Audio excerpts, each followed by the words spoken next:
let's talk safety and health at work. Okay, so the numbers on this kind of vary. I had sourced from your textbook, from an old textbook, so I just basically put ranges. I'm not going to ask you to know exactly how many illnesses and injuries happen per year, how many deaths happen on the job per year, but these are numbers in the U.S. Again, depending upon the source, there's a kind of big difference, 2.9 to 3.8 million injuries and illnesses per year, and then somewhere between 4,500 and a little more than 5,000 deaths a year. So it is a significant issue in the workplace. I've got a little YouTube video here that's just kind of a nightmare of OSHA non-compliance, basically. And not all these videos are actually from the U.S. And of course, OSHA only applies in the U.S., so it's a little bit of a misnomer. But if we were doing these things in the U.S., a lot of these things are things that you should not do under OSHA standards. I'm going to try to play that for you guys when we meet virtually, but if it doesn't work, it's there if you want to watch it. It's funny, assuming that everybody was actually okay. All right, so we need to talk a little bit about OSHA. What is OSHA? OSHA is the Occupational Safety and Health Act, and the slightly confusing thing about OSHA is that it created the Occupational Safety and Health Administration, which could also be abbreviated OSHA. So if you're reading questions about OSHA, if it's just abbreviated, assume it's the act, but if it's written out, look carefully at that A. Does it say act or does it say administration? Because act is the law, administration is the body that it created to enforce the law. So if you have a question on a test or a quiz about that, make sure that you're reading carefully because they have the same acronym. And it basically oversees the safety and health of employees in the U.S. So these are just some examples of OSHA laws.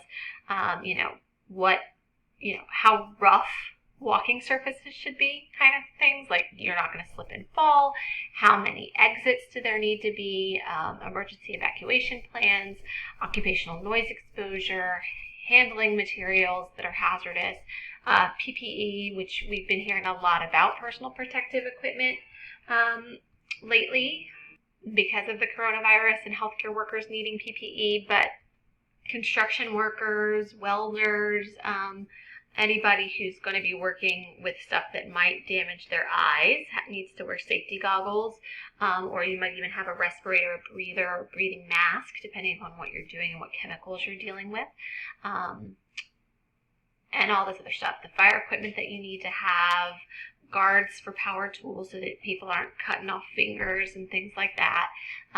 All of that is covered by OSHA. Right to know laws. I'm not going to ask you a ton about this, but basically if your company is creating or manufacturing with extremely hazardous substances or chemicals, you need to have a plan for chemical emergency. So I grew up in the New Orleans area. There's a lot of chemical processing in Norco and some of the areas outside of the city. So those companies need to have plans if there were to be a leak, a tank were to burst or something like that. What would they do to not only protect their employees but the people who live in the community nearby? That's basically all I'm going to ask you to really know about that. Not a whole lot there. Okay, so OSHA enforcement. You have to keep records of incidence rates. This is a little flowchart of, do you need to record it or not? We'll tell you what to do.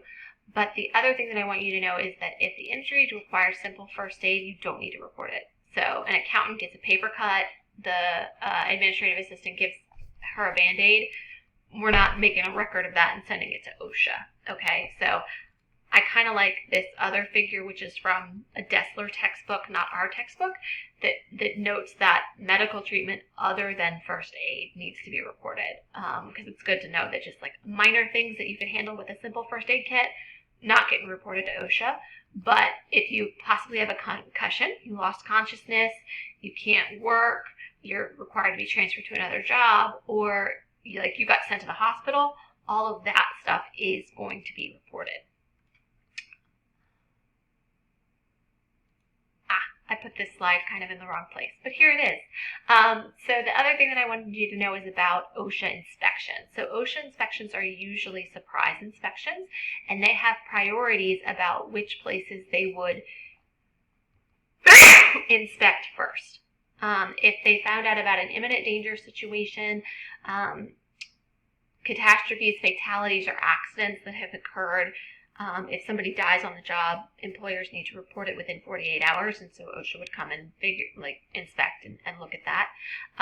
Valid employee complaints of standards, of violations of standards, sometimes just special emphasis inspections at high hazard industries, so chemical processing plants and things like that, or just random inspections and re-inspections. Okay, so we're going to go to imminent danger situations first. So if you get a call from a whistleblower that, safety standards are not being followed on an oil rig, and you're afraid it's going to blow, OSHA should be putting that at the top of the list. Okay.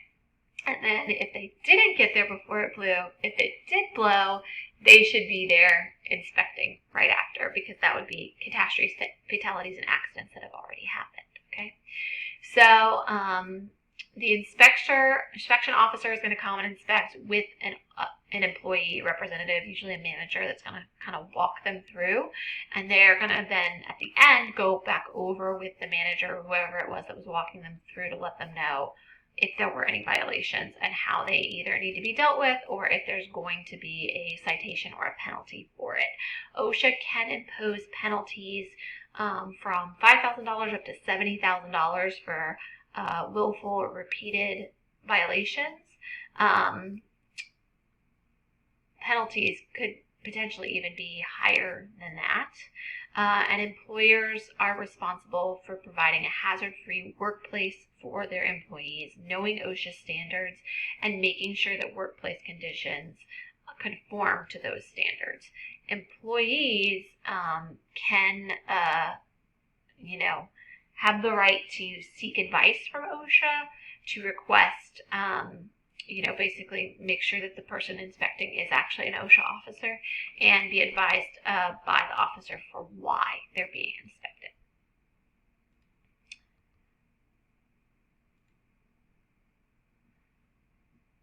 All right, so let's talk about health and safety concerns at work. First slide here is one that I added, just talking about kind of what causes accidents. One, unsafe condition. So that could be things like the equipment's defective, or it doesn't have the right guards on it, it's not stored safely, we don't have the right lighting so people can't see that well and they trip over stuff, we don't have the right ventilation, we have slippery floors, all of that sort of stuff.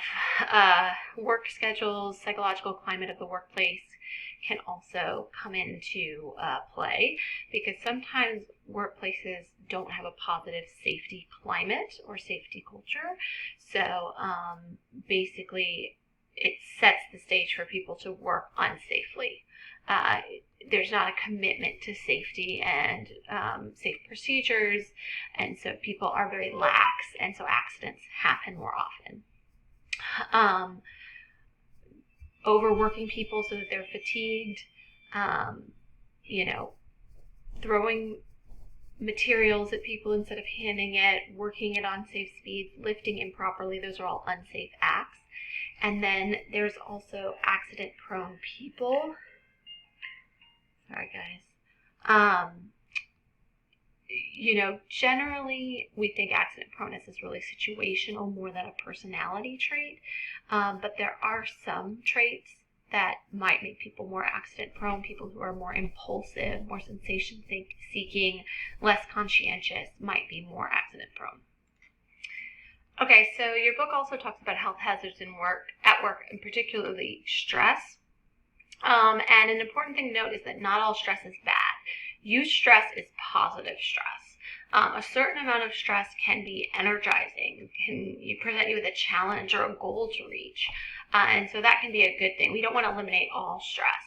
But when stress levels get too high, it becomes distress, which is detrimental to work performance, as you can kind of see by this chart that's here. Your book also talks about chronic stress versus acute stress. Acute stress means one thing for a little while. So if it turns out that coronavirus, you only have to be quarantined for 2 weeks and they find a solution, we have good treatments, we get a vaccine, whatever, that would be acute stress. It's stressful for those 2 weeks, but it's not something you have to deal with all the time. Chronic stress is inescapable, basically. It's all the time. So if you have an illness that affects your daily life, day to day, that can be a source of chronic stress. If your job is really overloaded you with work and that's the norm, it's not like a ramp up for a short period of time and then it goes back to normal, that could be chronic stress. Chronic stress is much worse on you physically, physiologically, psychologically than acute stress. Oops. I'm not going to ask you about hyperstress and hypostress, so don't worry about that. These are some other health hazards. Cumulative trauma disorders are things like carpal tunnel syndrome, too much typing, sensitivities to fragrances, chemical stuff. So fragrance sensitivities are something to keep in mind. If you have someone who is complaining about coworkers' perfume, you might want to deal with that anyway if it's just a complaint, but if they have a fragrance sensitivity where it's basically causing them an allergic reaction, then you would for sure want to stamp out any employees wearing perfume in the workplace. This is just an example of how to properly stand and protect yourself. Chemicals and substances, of course, can also be health hazards. Smoking in the workplace, drug-free, alcohol-free policies in the workplace can help protect your workers. Workplace violence, low incidence, right? This isn't something that everybody's going to be dealing with every day, but it definitely does happen in the workplace. And your book tells you a little bit about who's at more risk for workplace violence and how to potentially prevent some workplace violence. So that's something that we also want to have policies for, not just day-to-day hazards. Bullying also, something we want to eliminate as much as possible. And this chapter also covers employee privacy again a little bit. We talked about that in one of the other chapters as well. And terrorism is in here as well, which is, ideally not something that we have to deal with, but is a threat, certainly to particular industries or companies, but also in particular cities. How do we prevent accidents?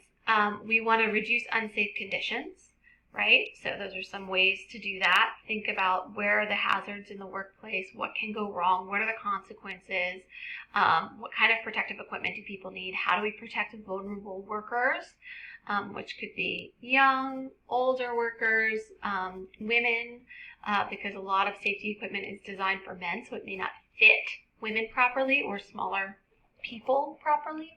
And so we want to make sure that they are protected, and doing reviews to make sure that we are complying with all laws. How do we reduce unsafe acts? Well, we might try to screen out certain people if we notice that employees with certain traits seem to be causing a lot of the accidents or engaging in unsafe behaviors. Then we would want to hire people who do not have those traits. Using posters to remind people of how to do things, providing safety training, refresher training, using incentives and positive reinforcement, but we want to be careful there. Incentives alone are not a substitute for a real safety program. You have to make sure that your incentive program is not encouraging the underreporting of accidents or hazards, and those programs can have unforeseen consequences. So we got to be real careful about what kind of rewards we're offering and how we're offering those rewards. And make sure that it's coming from the top. That's going to create more of a climate of safety where people are more concerned and paying attention to what they're doing in the workplace. And here's where the supervisor comes in as well, creating a culture or climate of safety where we are all committed to safety. We have a written policy. We are trying to prevent accidents, prevent incidents that are going to hurt people. And doing regular inspections, making sure everyone's aware, all of that sort of stuff. And here's a few more tips. Make sure you know the laws. We're giving training. We have policies. All of the above.